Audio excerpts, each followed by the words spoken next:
Michael Reynolds was the kind of CEO who believed he understood people. After all, he had built his food distribution company, Greenfields Foods, from the ground up.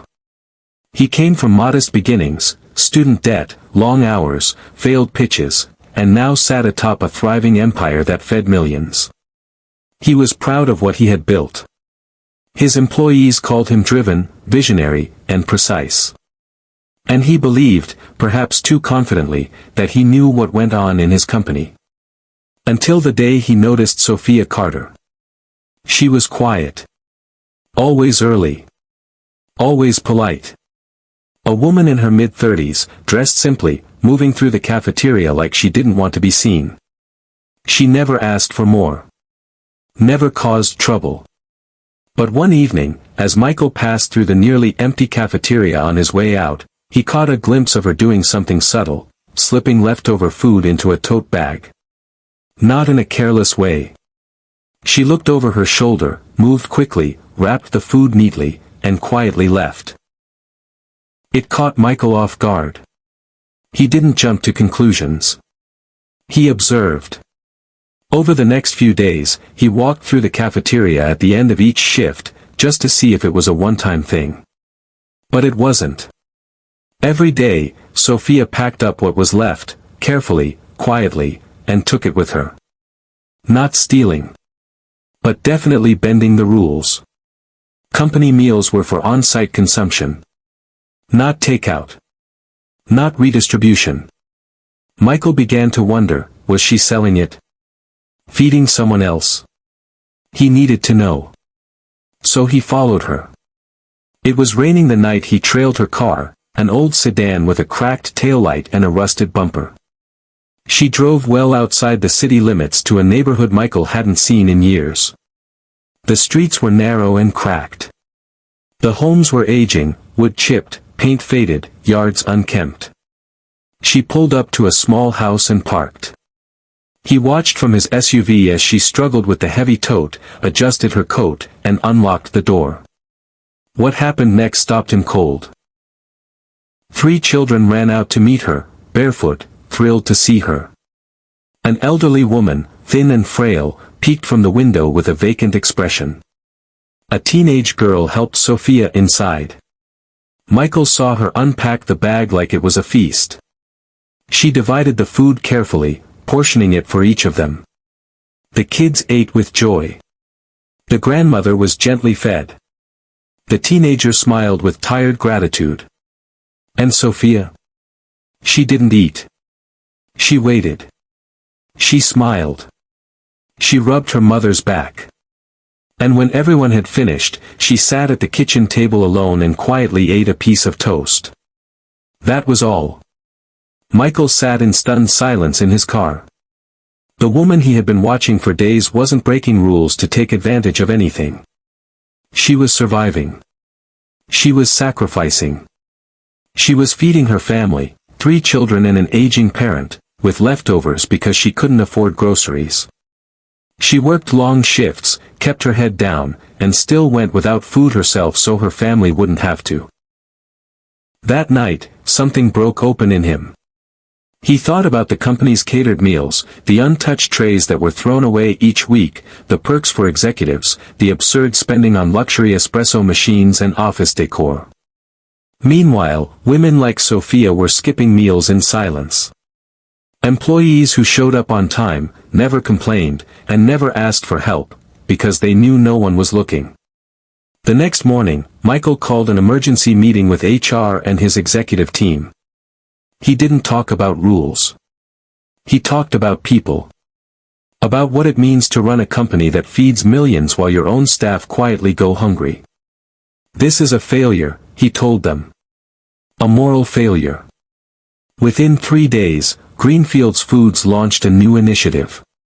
All leftover meals were to be packed and made available to any employee who needed them, no questions asked. A discreet survey was conducted across all departments, and the results were sobering. 38% of warehouse employees reported skipping meals to feed their families. 12% were dealing with housing insecurity. Dozens were caregivers, parents, or both, living paycheck to paycheck, unnoticed by a system that assumed silence meant satisfaction. Sophia was called into HR a week later. Nervous. Unsure. But instead of punishment, she received a promotion. A raise. And a hand-delivered note from Michael Reynolds himself. It read, "Thank you for showing me what leadership really looks like." She cried in the office that day. Quietly. The same way she did everything, with dignity, strength, and humility. And Michael? He changed. He started showing up in places he'd ignored before, the warehouse floor, the employee break room, the cafeteria line. He listened more. Asked questions. And when he spoke now, it wasn't from a podium. It was at eye level.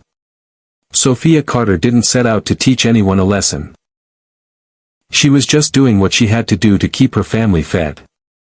But in her quiet resilience, she reminded a powerful man of something he had forgotten: success isn't just measured in numbers. It's measured in how you treat the people who carry your vision on their backs. Sometimes, it takes following someone home to understand the weight they carry. And sometimes, the smallest act, packing up leftovers, can feed more than hunger.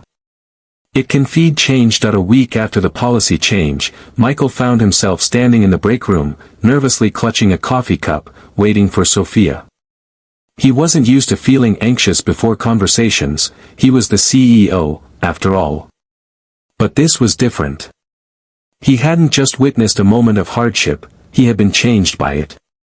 And now, he owed her more than a policy update or a promotion. He owed her honesty. When Sophia entered the room, she paused, uncertain, eyes searching his face. "Mr. Reynolds?" She asked softly, as if she might be interrupting something. Michael turned. "Sophia," he said, offering a gentle smile. "Please, just call me Michael." She looked confused but nodded, folding her arms instinctively. "Is everything okay?" He took a breath. "I owe you an apology," he said. "I followed you home last week. I know how that sounds, and I won't justify it. I saw you taking food home, and I didn't understand. I made assumptions. But what I saw, it changed everything for me." Sophia's face flushed. She lowered her gaze, eyes brimming with both shame and quiet strength. "I wasn't stealing. I couldn't let my kids go to bed hungry again." "I know," he said quickly. "And you weren't stealing. You were surviving. You were doing what any parent would do. I want you to hear this from me directly: I'm not just grateful. I'm humbled." Sophia looked up then, truly seeing him for the first time.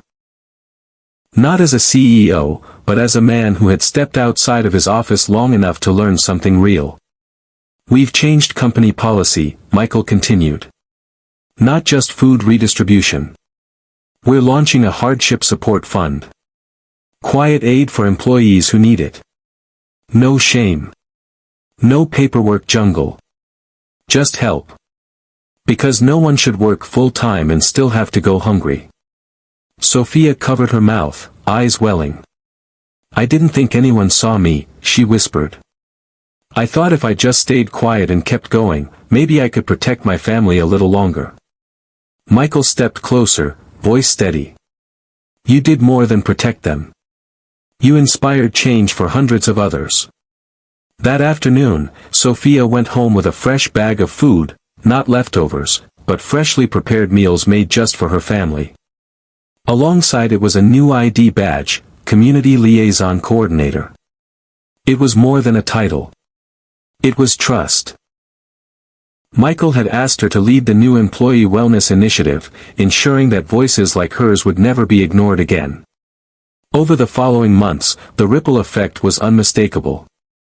Productivity rose, not because of pressure, but because people felt seen. The break room, once quiet and cold, filled with conversations and laughter. Parents no longer hid their struggles. Elderly employees were offered flexible hours. And Sophia's story began to circulate, first within Greenfields, then beyond. Other companies took notice. Some even reached out to Michael, asking for advice. And each time, he pointed to her. "You want to build a company that lasts," he would say. "Start by listening to the quietest person in the room. That's where your real foundation lies." 1 year later, Michael stood on stage at a national business leadership summit. He wasn't there to boast about revenue or market share. Instead, he shared Sophia's story. He told the crowd about the woman who fed her children with dignity, who worked without complaint, and who changed the soul of a company without raising her voice. And then, looking directly into the camera for the live stream, he said this.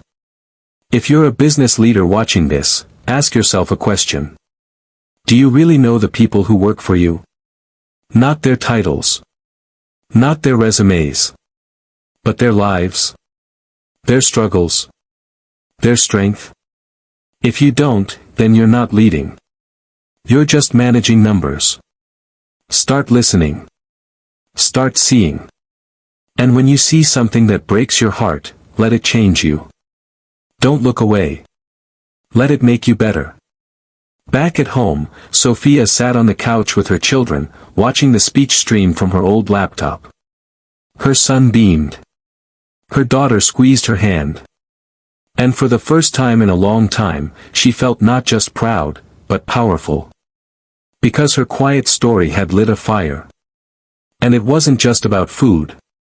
It was about dignity. It was about being seen. That fall, Sophia walked through the halls of Greenfields with a quiet confidence that hadn't been there before. Employees who used to avoid eye contact now smiled and greeted her.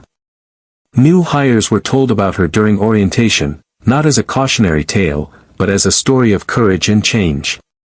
She began organizing monthly community dinners at the company cafeteria, inviting not only employees but their families, local shelters, and struggling neighbors.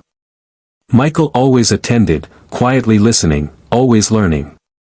The man who once built walls of numbers around his office was now building bridges, with food, conversation, and humanity. One chilly November evening, as the cafeteria filled with laughter and the smell of roasted vegetables and spiced cider, Michael stood in the back, unnoticed. He watched Sophia help an elderly woman find a seat, then kneel beside a young girl to tie her shoe. She wasn't performing. She was simply being. The same woman he had followed home that rainy night. Except now, everyone could see her the way he finally had.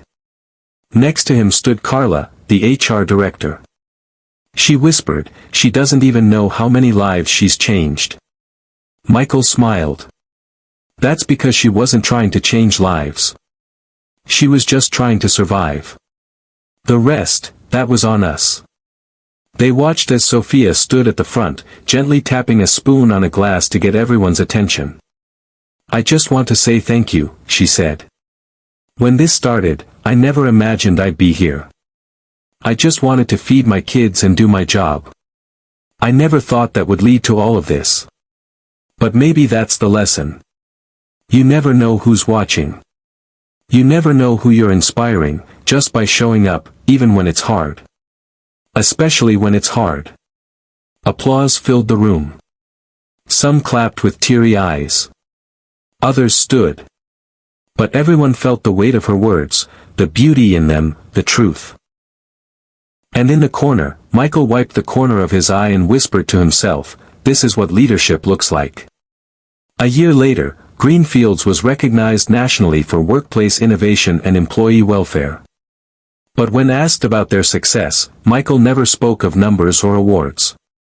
He always told the same story. About a woman named Sophia. About a grandmother, 3 kids, and a rain-soaked night. He had it framed in his office, the old security camera photo of Sophia standing outside that night, arms full of food. Not to surveil. But to remember. To never forget where change had begun. Not in a boardroom. But in the rain. With a mother who just wanted her children to eat. 6 months later. Greenfields wasn't just a company anymore. It had become something more, a reflection of what business could be when compassion led the way. Sophia was no longer working in the cafeteria. After multiple nominations from colleagues, she had been promoted to the company's new Director of Community Impact, a position Michael created after realizing how disconnected the corporate world had become from the very people who made it thrive. It wasn't just a title. It was a responsibility, and Sophia carried it with the same quiet humility she always had. She still checked in on her old cafeteria team. Still walked the floors during lunch. Still smiled, asked people how they were doing, and actually listened. But now, she also sat in meetings with executives, helped design company-wide giving programs, and led initiatives to support employee families in crisis. Her children? Thriving. Each of them had access to better healthcare, tutors, and safe after-school programs thanks to new family support benefits at Greenfields. Sophia's oldest, Maya, even started speaking at youth leadership events, telling others how her mother became a quiet hero in a world that almost overlooked her. One day, a young intern stopped Sophia in the hallway. "Miss Carter," he said nervously. She smiled warmly. "Yes. My mom used to work here. She was let go when things were rough. But she told me about you. Said if I ever got in here, to find you. To say thank you. She said you changed this place." Sophia blinked back tears. She didn't know his mother, but she knew the feeling, of wondering if anything you did mattered. Of working silently, hoping someone saw you. She touched his shoulder gently. "You tell your mom. I heard her." Meanwhile, Michael wasn't the same man who once reviewed expense reports with a red pen and a cold heart. He had transformed, not just in leadership style, but in soul. He started mentoring young entrepreneurs from underprivileged communities, helping them understand that success didn't have to come at the cost of empathy. He made it part of Greenfield's policy that no one would be left behind simply because they were struggling silently. Every new executive hire now spent their first 2 weeks working on the floor, serving food, sweeping, talking to people like Sophia once did. It wasn't a punishment. It was a lesson. One Michael had learned the hard way. He would often say, "You can't lead people you don't see. You can't inspire people you don't understand." And for Sophia, she never forgot the rain. On the anniversary of that night, she and her children visited the very alleyway where she had stood with those bags. She didn't cry. She just stood there, silently, while her youngest daughter held her hand. "Mama," the girl asked, "is this where it all started?" Sophia looked around at the cracked pavement, the quiet street, the echo of the past. "No," she whispered. "This is where they finally saw what had been here all along." Epilogue, 1 year later. Greenfields had become something of a model across the industry. Articles were written about its compassion-first restructuring. Sophia's story had gone viral. Not because she sought attention, but because truth has a way of finding light. People across the country, and even the world, had written letters. Some were from cafeteria workers who said they finally felt seen. Others were from CEOs asking how to start over, how to lead differently, how to change course before it was too late. One of those letters came from a woman named Maria in Detroit. She wrote, "I watched your story with my daughters. I cried, not because it was sad, but because it was familiar. I've worked double shifts for years, and I didn't think anyone noticed people like us. Thank you for proving that what we do matters. That we matter." Sophia framed the letter and placed it above her desk, not in her office, but at home, next to the photos of her children. It reminded her that dignity wasn't something people gave you. It was something you held on to, even when the world tried to take it away. At a major leadership summit in Chicago, Michael spoke to a packed auditorium. He didn't begin with profits. Or charts. Or future growth. He began with a story. About a cafeteria worker named Sophia. About 3 bags of food. About the rain. About how sometimes the most important turning points in life don't come with headlines, but with the quiet click of a door opening, and a heart finally seeing what it had ignored. He ended with this. Leadership is not measured by how high you rise, but by how deeply you understand the people who hold you up. I was blind until I saw Sophia. And I am not proud of who I was, but I'm grateful for who she helped me become. The room gave him a standing ovation. Not because he was a CEO, but because he was finally human. Michael followed Sophia that night because, for once, he stopped leading with his wallet and started listening with his heart. Witnessing her sacrifices and the struggles she faced caring for her children and grandmother despite working double shifts moved him deeply. From that moment, he committed to changing his company's culture, ensuring every employee working a full shift leaves with a hot meal, reinstating and expanding employee housing funds, and implementing community immersion training for managers so they truly understand the people they lead. Sophia's simple request to take home leftover food became a catalyst for systemic change, transforming not only her life but the lives of everyone in the company. No longer just a corporation, Michael's company became a community where workers shared laughter, support, and dignity. Sophia was promoted to a new role as Community Wellness Director, helping others like her find support and hope.